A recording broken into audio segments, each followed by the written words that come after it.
परमेश्वर कबीर जी एक जिंदा बाबा का वेश बनाकर पृथ्वी के ऊपर धार्मिकता देखना चाहते थे। वैसे तो परमात्मा कबीर जी अंतर्यामी हैं, फिर भी संसार भाव बरतते हैं। जिंदा बाबा के वेश में कई शहरों गांवों में गए, एक रोटी मांगते रहे। अन्न का अभाव रहता था।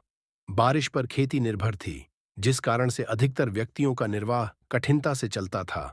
जब परमात्मा चलते चलते उस नगर में आए जिसमें तैमूर लंग मुसलमान लुहार अपनी माता के साथ रहता था। तैमूर के पिता की मृत्यु हो चुकी थी।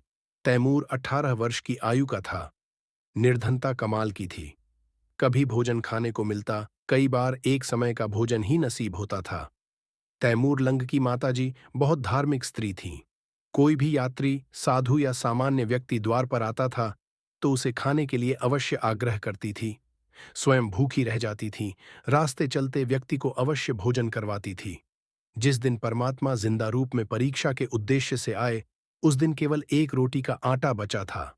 तैमूर लंग को भोजन खिला दिया था, स्वयं भी खा लिया था। शाम के लिए केवल एक रोटी का आटा शेष था।